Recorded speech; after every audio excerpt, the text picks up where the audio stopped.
जय Hind to all. तो कल हमने पढ़ा था कि प्लेटो पर सुकरात का क्या क्या प्रभाव पड़ा था। उसमें हमने जाना था कि सत्य का सिद्धांत क्या है,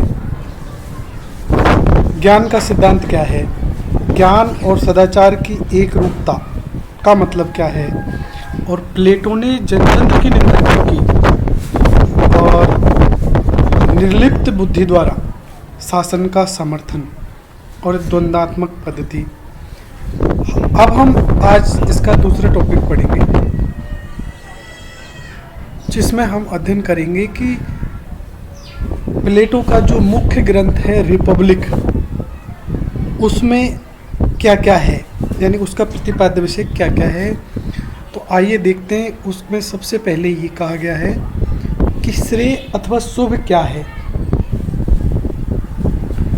दूसरा, न्याय क्या है और समाज में उसे कैसे प्रतिष्ठित किया जा सकता है। और तीसरा, एक आदर्श शासन व्यवस्था कैसी होनी चाहिए। चौथा, एक शिक्षा प्रणाली, आदर्श शिक्षा प्रणाली कैसी होनी चाहिए, और एक आदर्श सामाजिक संगठन कैसा होना चाहिए, और एक आदर्श अर्थव्यवस्था। रिपब्लिक के सारे विचार एक दूसरे से जुड़े हुए हैं। जैसे श्रेय क्या है, क्योंकि मानव जीवन का सर्वोच्च लक्ष्य शुभ है, श्रेय है।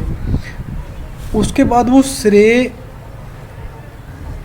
कैसे प्राप्त किया जा सकता है, तो उसके लिए न्याय की जरूरत है। तो इसके बाद में न्याय का वर्णन है। फिर वो न्याय के लिए क्या किस चीज़ की ज़रूरत है, तो वो ऐसी आदर्श शासन व्यवस्था का वर्णन है। क्योंकि आदर्श शासन व्यवस्था कैसे संभव होगी, तो उसके शासकों की शिक्षा प्रणाली का वर्णन है। उसके बाद एक आदर्श सामाजिक संगठन, जो इन सबके बाद एक आदर्श सामाजिक संगठन का निर्माण होगा उसका, और एक आदर्श अर्थव्यवस्था। तो आइए देखते हैं शुभ।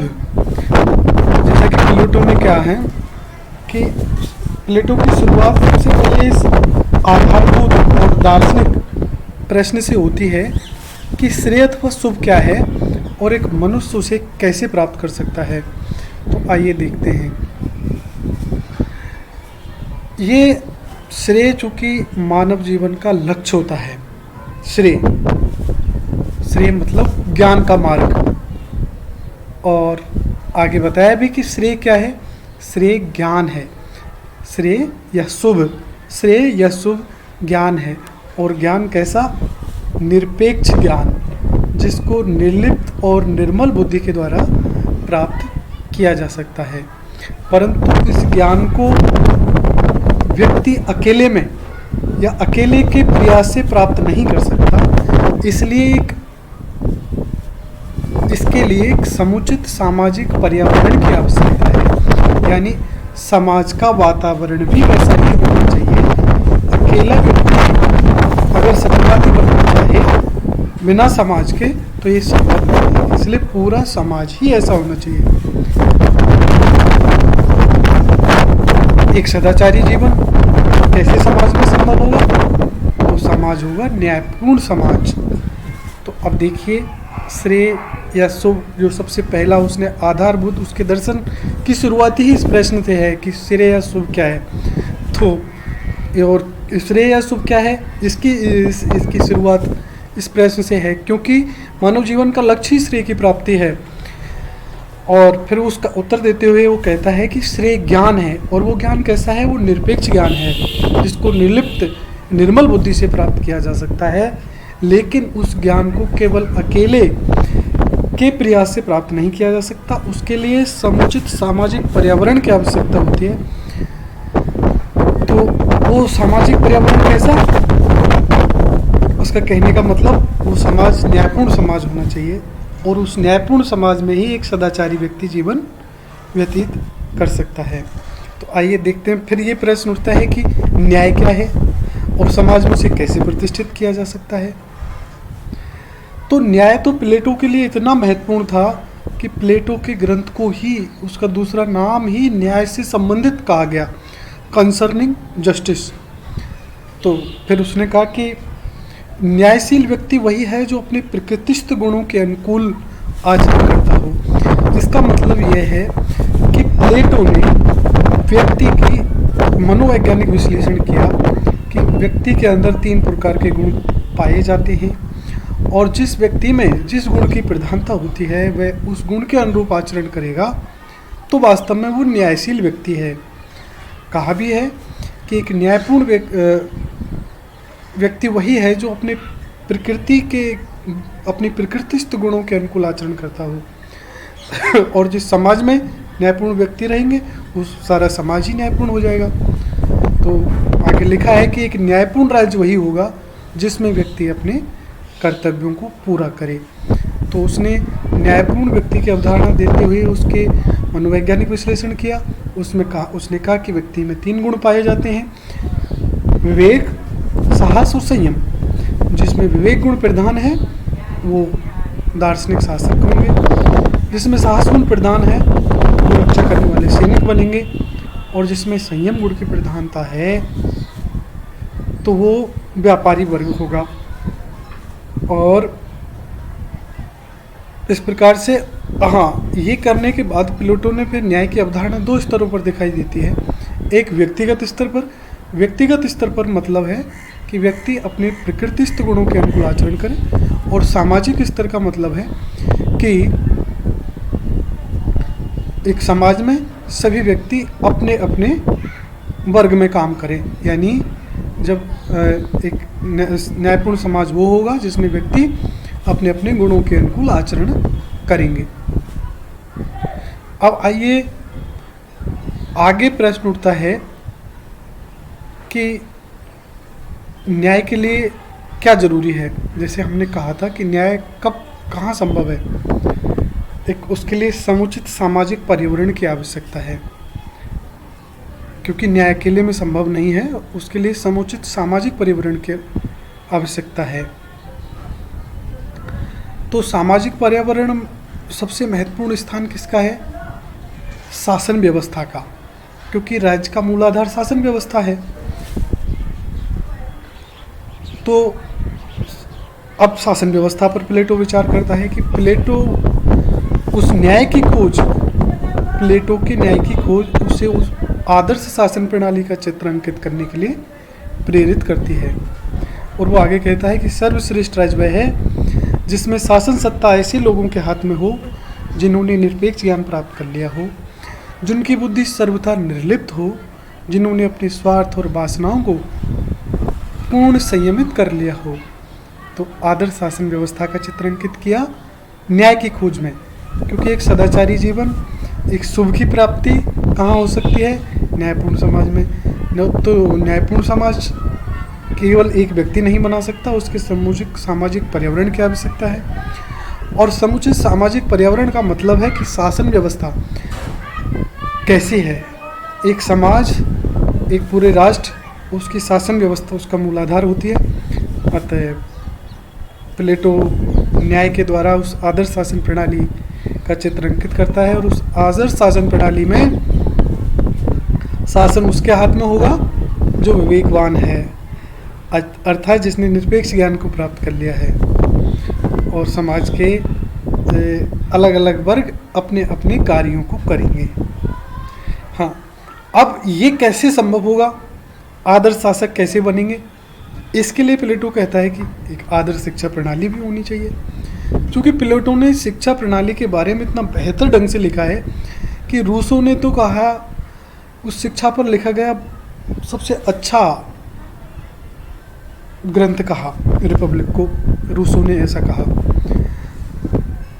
तो अपनी कल्पना के दार्शनिक राजाओं को प्रशिक्षित करने के लिए तथा अपने सपनों के राज्य और समाज के अनुरूप एक शिक्षा प्रणाली का प्रतिपादन भी प्लेटो ने किया, जिसको आगे पढ़ेंगे, विस्तार से आगे इनकी चर्चा की जाएगी। न्याय क्या है इसकी चर्चा भी आगे की जाएगी, शिक्षा प्रणाली का विस्तार से विवेचन भी आगे सब पढ़ेंगे। लेकिन ये रिपब्लिक में क्या है उसका एक संक्षिप्त सारांश हम देख रहे हैं। अब है एक आदर्श सामाजिक संगठन। एक आदर्श शासन व्यवस्था हो गई, शासन व्यवस्था के लिए जरूरी थी शिक्षा प्रणाली, वो हो गई। अब ये समाज कैसा हुआ, आइए देखते हैं। प्लेटो की कल्पना का समाज ऐसा है जिसमें प्रत्येक व्यक्ति अपने स्वधर्म का पालन करे, अपने स्वाभाविक गुणों के अनुकूल आचरण करे। तो ये ऐसा समाज प्लेटो चाहता था। अब प्लेटो अर्थव्यवस्था, प्लेटो ने अर्थव्यवस्था, क्योंकि अर्थव्यवस्था बहुत महत्वपूर्ण स्थान रखती है किसी भी समाज में। तो एक सामाजिक व्यवस्था, राजनीतिक व्यवस्था, चाहे सामाजिक व्यवस्था हो चाहे राजनीतिक व्यवस्था, बहुत हद तक अर्थव्यवस्था से प्रभावित होती है। यह बात प्लेटो भी जानता था। और प्लेटो के सामने जो मुख्य समस्या थी वो ये थी कि शासकों को स्वार्थी और आत्मसेवी बनने से कैसे रोका जाए। अगर आज भी ये कितनी प्रासंगिक बात महसूस होती है कि हमारे राज्यों की सबसे बड़ी बुराई भ्रष्टाचार है। हमारे शासक पहले अपना पेट भरते हैं, फिर जनता की परवाह करते हैं। तो लेकिन प्लेटो को क्या था कि शासकों को स्वार्थी बनने से कैसे रोका जाए। तो उसने इस कारण क्या किया, संपत्ति और पत्नियों का साम्यवाद दिया। अब संपत्ति का साम्यवाद क्या है, तो ये प्लेटो ने कहा कि जो शासक वर्ग है उसकी अपनी संपत्ति नहीं होगी, और पत्नियों का साम्यवाद क्या है कि जो शासक वर्ग है उसके अपने परिवार नहीं होंगे। आगे इसका विस्तार से विवेचन होगा। आगे लिखा है, निजी संपत्ति और परिवार का उन्मूलन करके प्लेटो अपने दार्शनिक राजाओं को व्यक्तिगत स्वार्थों और प्रलोभनों से मुक्त रखने की आशा करता है। तो ये बिल्कुल सही बात है कि ये जो सबसे भ्रष्ट करने का जो साधन है ये पैसा है। और प्लेटो को इसका पूरा ध्यान था कि अगर राजाओं में दोषों को बचाना है तो इन व्यक्तिगत स्वार्थ और प्रलोभनों से मुक्त करना होगा। तो दोस्तों, अगर आप इसका वर्तमान परिस्थिति में देखें तो आज प्रधानमंत्री मोदी क्या है, आर्थिक प्रलोभनों से मुक्त हैं, क्योंकि उनका अपना कोई परिवार नहीं है, उनके अपनी कोई संपत्ति इकट्ठी करने की चिंता नहीं है। क्योंकि देखो, ये संपत्ति और पत्नियों का संवाद एक दूसरे से जुड़े हुए हैं। अगर व्यक्ति परिवार रखेगा तो उसको संपत्ति की भी चिंता होगी। इसलिए राज्य की एकता को ध्यान में रखने के लिए, राज्य को मजबूत बनाने के लिए प्लेटो ने एक ऐसी अर्थव्यवस्था की कल्पना की थी जिसमें राजा लोग या दार्शनिक शासक संपत्ति के प्रलोभन से, संपत्ति के स्वार्थ से मुक्त रहें। तो आइए देखते हैं ये कितना सुंदर विश्लेषण प्लेटो ने किया है अपने रिपब्लिक में क्रमबद्ध ढंग से। सबसे पहले श्रेय अथवा शुभ क्या है, क्योंकि मानव जीवन का सर्वोच्च लक्ष्य, इसलिए अब ये श्रेय कहाँ संभव है, न्यायपूर्ण समाज में। अच्छा, तो फिर आगे की न्यायपूर्ण समाज क्या है, उसके बाद न्यायपूर्ण समाज कैसे आएगा, तो उसने एक आदर्श शासन व्यवस्था का चित्र दे दिया। फिर आदर्श शासन व्यवस्था कैसे संभव होगी, तो उसने एक शिक्षा प्रणाली बताई। अब उसके बाद वो समाज कैसा होगा, तो और फिर एक अर्थव्यवस्था। तो ये था प्लेटो का आज का विचार। तो मैं उम्मीद करता हूँ कि आप बहुत अच्छा कर रहे होंगे, घर पे पढ़ रहे होंगे और कोरोना से विशेष सावधानी और सुरक्षा रख रहे होंगे। तो धन्यवाद। दूसरी बात है कि प्रथम वर्ष में प्रवेश प्रक्रिया शुरू हो चुकी है। हमारे पोर्टल पे फॉर्म आने शुरू हो गए हैं गवर्नमेंट कॉलेज इटावा। तो आपके निकट संबंधी जो जानकार हैं जिन्होंने 12वीं की परीक्षा उत्तीर्ण की है, उनको फॉर्म भरने के लिए प्रेरित कर सकते हैं राजकीय महाविद्यालय इटावा में। राजकीय महाविद्यालय के इटावा का जो वेब पेज है, आप उस पर उसको खोलकर सारी जानकारी वहाँ से प्राप्त कर सकते हैं। धन्यवाद। जय हिंद।